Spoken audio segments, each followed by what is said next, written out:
দাতা, হে খোদা পরওয়ার দিগার। একটু মারহাবা বলেন ভাইরা, একটু জোরে বলেন মারহাবা। জীবন দাতা রহম দাতা, হে খোদা পরওয়ার দিগার। দূর করে দাও গো প্রভু, দূর করে দাও গো প্রভু জীবনের সকল দাগার। হে খোদা পরওয়ার দিগার, হে খোদা পরওয়ার দিগার। আমি পাপী বান্দা করছি গুনার পাহাড়। আমাদের গুনাহ নাই উল্লাপাড়াবাসীরা? একটু আওয়াজ করে বলেন তো, গুনাহ নাই? আমি পাপী বান্দা করছি গুনার পাহাড়। আমাকে ক্ষমা করো ও পরওয়ার দিগার। নাও গো কোলে তুলে আবার আবার। জীবন একদিন থাকবে না উল্লাপাড়াবাসীরা, জীবন একদিন থাকবে না, আসবে নেমে আধার। সবাই আমায় ভুলে যাবে, রাখবে কবর মাজার। একটু মারহাবা বলেন ভাইরা, একটু জোরে বলেন মারহাবা। ও জীবন একদিন থাকবে না, আসবে নেমে আধার। সবাই আমায় ভুলে যাবে, রাখবে কবর মাজার। ভোগ কোলে তুলে আবার আবার। ভাইরা আমার, বন্ধুগণ আমার, যুবকেরা তরুণেরা, রাজনীতি দলের ভাইরা, যে যেখানে আছেন আমার আল্লাহ তাআলা রব্বুল আলামিনের কালামুল্লাহ শরীফটা শোনা শুরু করে দেন। জানি না কোন সময় জানি মালাকুল মউত আজরাইলের পাকড়াটা চলে আসবে। ও মুসলমানেরা, ওই দিন কিন্তু কোনো রেফারেন্স মানবে না গো। ওই দিন এমন একটা রেফারেন্স মানবে, সেটা এই নুন নামক 30 পারা করা যেই বিশ্ব নবীর উপরে নাজিল হয়েছে।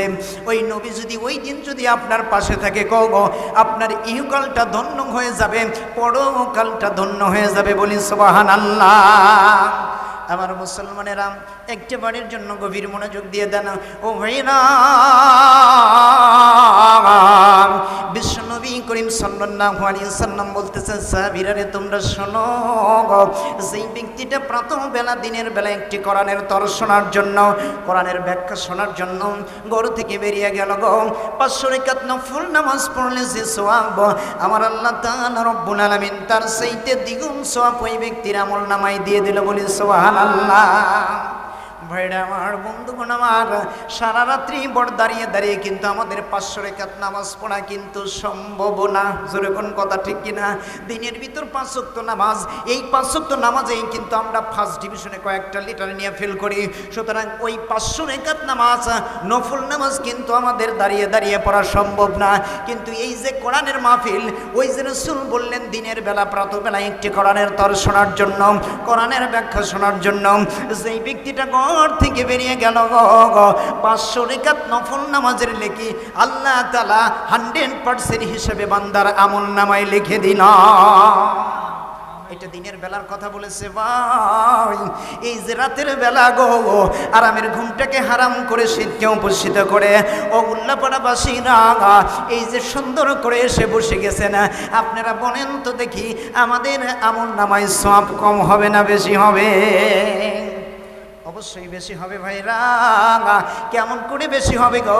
বিশ্ব নবী করিম সাল্লাল্লাহু আলাইহি সাল্লাম বলতেছে, বুখারী শরীফের লাস্টের হাদিসের ভিতরে আল্লাহ তাআলা রব্বুল আলামিনের হাবিবুল্লাহ বলতেছেন, উম্মতেরা রে তোমরা শোনো না, ওই আসমান থেকে কিছু সংখ্যক ফেরেশতা গ্রামগঞ্জের ভিতর দিয়ে ঘোরাঘুরি করে, গ্রামগঞ্জের ভিতর দিয়ে ঘোরাঘুরি করে। ঘোরাঘুরি করতে করতে করতে করতে এমন সময় এরকম একটা মজলিস যখন দেখতে পাই, একজন ফেরেশতা আর একজন ফেরেশতার কাঁধের উপরে ভর করতে করতে করতে করতে আল্লাহ তাআলা রব্বুল আলামিনের বাড়ি আরশে আজিমে পৌঁছে যায়। বলি সুবহানাল্লাহ। এতই তারা আনন্দিত হয়ে যায় ভাই, আমার আল্লাহ তাআলা রে ডাক দিয়ে বলে ফেরেশতারা রে, এইমাত্র তোমরা পৃথিবীর জমিনে গেলা, পৃথিবীর জমিনে গেলা, ও আমার ফেরেশতারা, পৃথিবীর জমিন থেকে তোমরা এত আনন্দিত হলে কেন? বলো বলো বলো বলো। আল্লাহ যদিও জানে ফেরেশতাদের জবান থেকে শোনার জন্য আল্লাহ বলতেছে। এইবার ফেরেশতারা বলতেছে মালিক, দুনিয়ার জমিনে তোমার কিছু গোলামেরা আল্লাহ তোমার এই কোরআনটাকে শুনবার জন্য, কোরআনটারে বুঝবার জন্য, ও মালিক ঈশ্বরের নামাজ সমাপ্ত করে ঘুমের ঘরে তারা যায় নাই রে। মুহররমের এমন একটি মাসে সুন্দর করে জান্নাতের বাগানে বসে গেছে। আমার আল্লাহ তাআলা রব্বুল আলামিনের কাছে বলতেছে, আল্লাহ গো, এই জন্য আমরা ফেরেশতারা এতই পরিমাণ খুশি হয়ে গেছি। একটু সুবহানাল্লাহ জোরে বলা যাবে কি ভাই? ভাইরা আমার, বন্ধুগণ আমার, তাইলে চিন্তা করেন ভাই, যেই ফেরেশতারা আমাদেরকে নিয়ে গর্ব করতেছে, আল্লাহ পাক রব্বুল আলামিন তথাপিও জিজ্ঞাসা করতেছে, ফেরেশতারা রে, আমার এই বান্দারা যে কোরআন শুনবার জন্য সুন্দর করে জান্নাতের একটা মজলিসে বসে গেছে, ও ফেরেশতারা, আমার এই বান্দাদের গুনাহ আছে নাকি, আছে নাকি, আছে নাকি, গুনাহ আছে নাকি? এইবার এই যে কিনামান কাতিবিন ইয়ালামুনা মা তাফআলুন,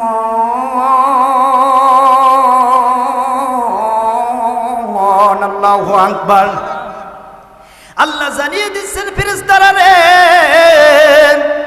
দেখো তো আমার বান্দাগুলোর জীবনের গুণাগুলো আছে নাকি রে, একটাবারের জন্য বলো বলো বলো বলো। তখন দুইজন সম্মানিত ফেরেশতা আমাদের সাথে কিন্তু থাকে বাজান, এই যে কিরামান কাতিবিন, একজন নেকি লেখে গো, আরেকজন বদির কিন্তু লেখে। ও ভাইরা আমার উল্লাপাড়াবাসীরা রে, একটাবারের জন্য গভীর মনোযোগ দিয়ে দেন। কোন জায়গায় এসে বসে গেছি ভাই, জীবনটা ধন্য হয়ে গেছে রে।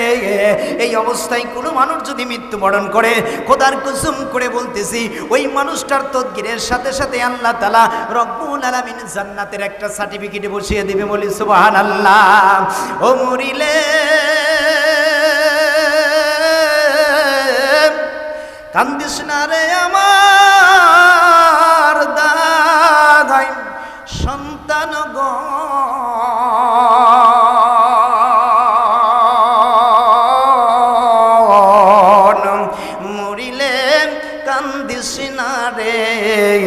আমার দায়।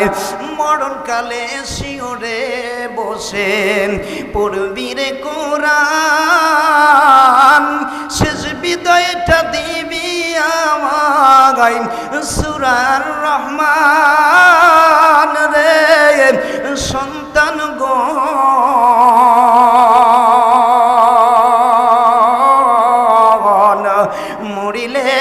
কান্দিস না রে আমার দায়। একটা বানের জন্য সংকার দিয়ে বলা যাবে কি মারহাবা। ও মুসলমানের দরে লাগাম। এইবার ফেরেশতারা সুন্দর করে যখন এইভাবে বলা শুরু করে দিল, আমার রব রে, দয়ার রব, মায়ের রব।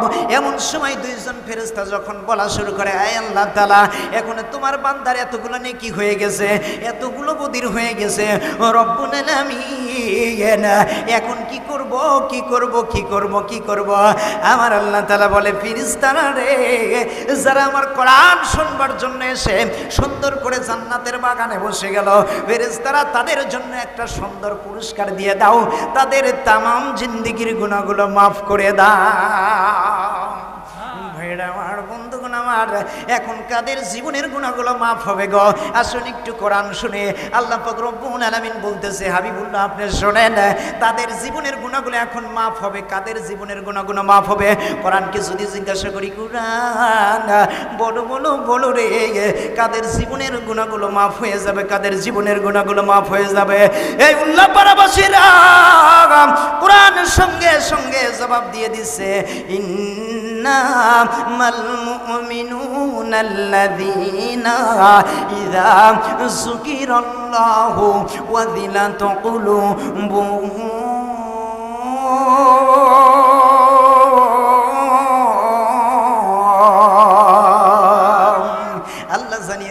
সাবিরে কাদের জীবনের গুনাহগুলো মাফ হবে। বন্ধুগণ আমার ভাইরা, এই আয়াতে কারিমের ভিতরে আমার আল্লাহ তাআলা রব্বুল আলামিন সুন্দর করে জানিয়ে দিচ্ছেন, হাবিবুল্লাহ পৃথিবীর জমিনে মানুষদের মাঝে এই যে মানুষেরা যে আপনার 5 তলা 10 তলা 50 তলা একটা ফাউন্ডেশন করে ঘর বানায়, একটা বিল্ডিং তৈরি করে রেগে, এইটা যখন ভূমিকম্প যখন হয়ে যায় সুন্দর করে কায়ত হয়ে কিন্তু সেজদায় পড়ে যায়। জোরে কোন কথা ঠিক কিনা? ও মুসলমানেরা, আল্লাহ তাআলা বলতেছেন, হাবিবুল্লাহ রে, ইন্নামাল মুমিনুনা আল্লাযীনা ইযা যুকিরাল্লাহু ওয়াজিলাত কুলুবুহুম। ইয়া রাসূলুল্লাহ, আপনি একটা বারের জন্য শুনে নেন, শুনে নেন, এই যে যারা মুমিন, আমি আল্লাহ তাআলা রব্বুল আলামিনের সিফাতি নামগুলো আছে 100টা নাম, তার ভিতর একটা নাম আল্লাহ তাআলা কুল কায়নার মাঝে বন্টন করে দিয়েছে। ও আমার উল্লাপাড়াবাসীরা, এই একটা নামের বরকতে যদি কিঞ্চিত পরিমাণ পায়া যদি মা বাবা সন্তানের প্রতি এত মহাব্বত এত ভালোবাসা দেখায়, এ মুসলমানেরা, এখনো আমার আল্লাহ তাআলার 99টা ভাগ আছে বাজান।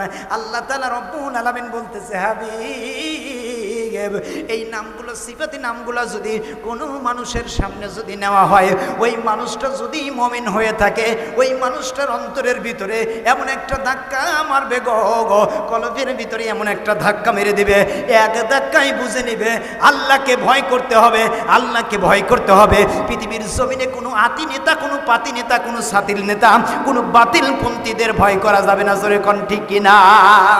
আমার রাসূল কেমন দরদি গো বাবা। বিশ্ব নবী যেইবার ডাক দিয়ে বলতেছে, ও মালিক, এমন একটা সিদ্ধান্ত নিলেন আমার উম্মতেরা কিছু সংখ্যক গোমরা উম্মত হবে, ওই উম্মতগুলো আপনার নামটা শোনা মাত্র তাদের অন্তরের ভিতরে একটা ধাক্কাও দিবে না, একটা কাঁপুনেও দিবে না, একটা ঝাঁকুও দিবে না। ও মালিক, তাইলে কি তারা প্রকৃত মুমিন না?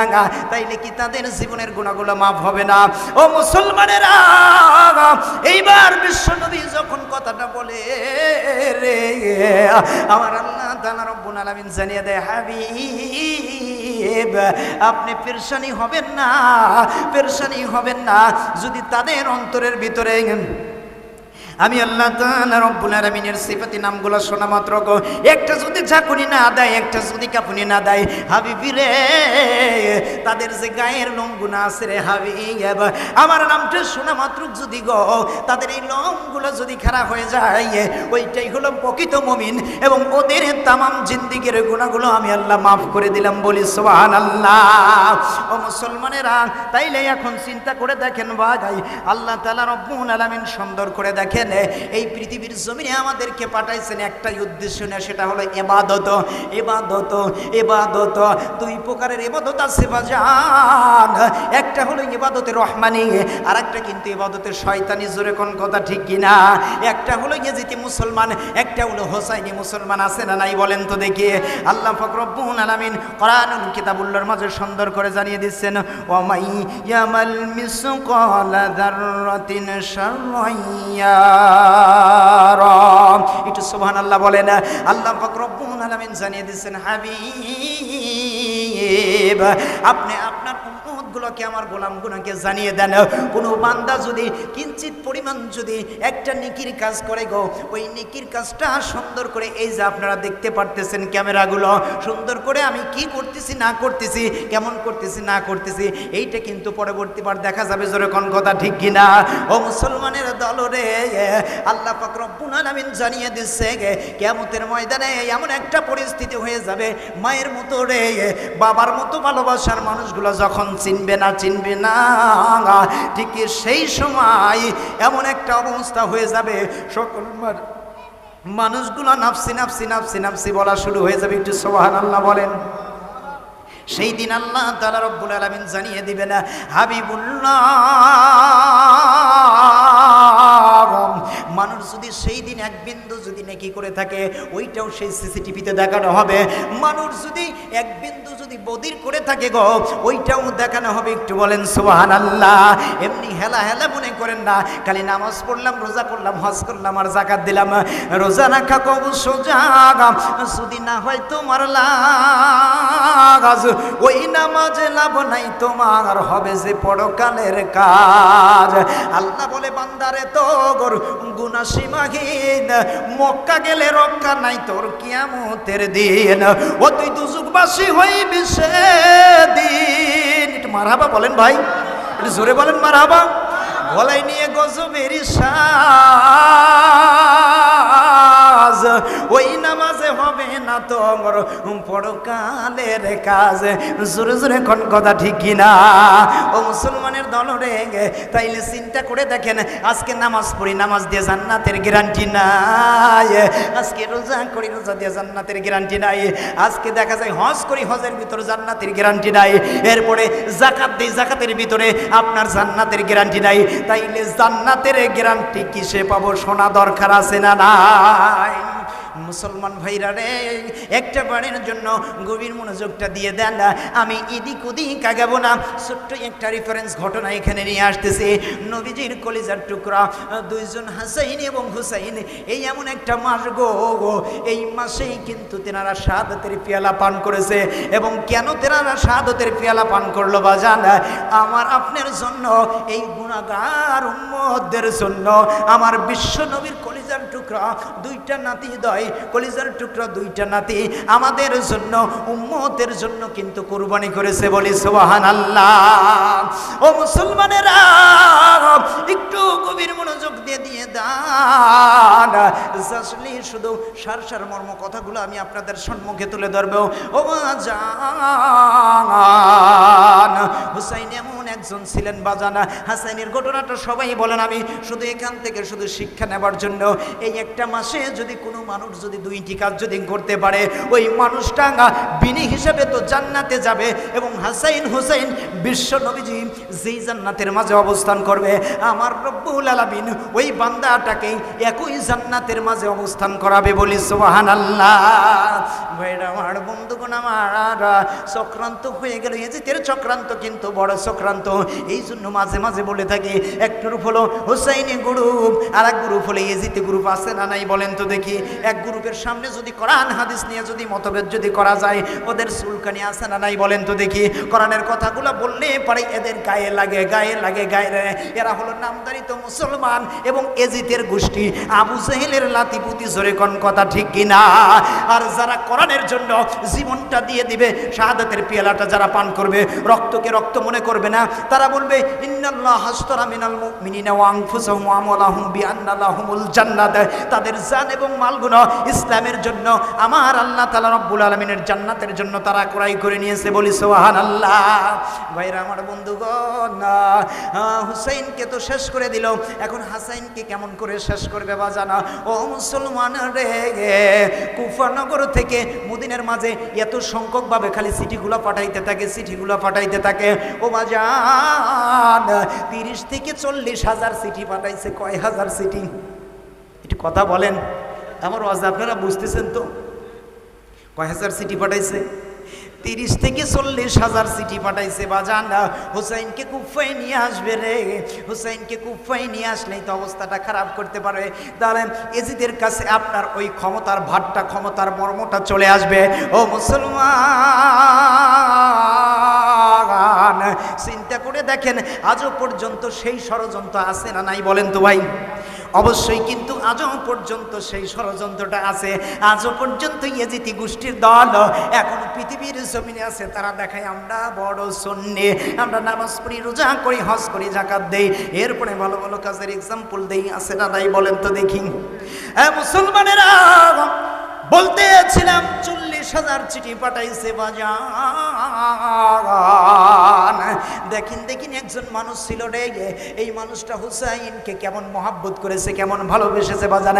আজকে এই মহরম মাস থেকে যদি একটা বারের জন্য গো, তাদের প্রতি যদি, হুসাইন এবং হাসাইনের প্রতি যদি একটা বারের জন্য আমরা যদি ভালোবাসার যদি একটা বীজ যদি রোপণ করতে পারি, ও মুসলমান, কাল কিয়ামতের ময়দান যখন চলে আসবে, ভালোবাসার মানুষজন, ছেলে স্ত্রী, পরিবার পরিজন, মা বাবা যেদিন চিনবে না, ওই দিন শুধু এই রাত্রিটা দেখায় দিও, আয় আল্লাহ তাআলা, জীবনে নামাজ কবুল করো নাই, হজ কবুল করো নাই, যাকাত কবুল করো নাই, আল্লাহ ভালো কাজগুলো তুমি কবুল করো নাই, আল্লাহ ও রব্বুল আলামিন দিন তোমার কলিজার টুকরা, তোমার দেখা যাচ্ছে যে তোমার নবীর কলিজার টুকরা হাসাইন এবং হুসাইনের মহব্বতে যাইয়া মুহররম মাসে ইশারের জামাতটা শেষ করে আল্লাহ তাআলা তোমার একজন গোলামের আঙ্গিনায় বসে এই বিষয়ে একটু কথা শুনেছিলাম। আল্লাহ এই রাতটা যদি দেখিয়ে দিতে পারেন, খোদার কসম করে বলি, এই রাতের বদলতে কোরআনটাকে শপথ করে বলি, আমার আল্লাহ তাআলা আপনাদের জান্নাতের পেয়ালা পান করাবে।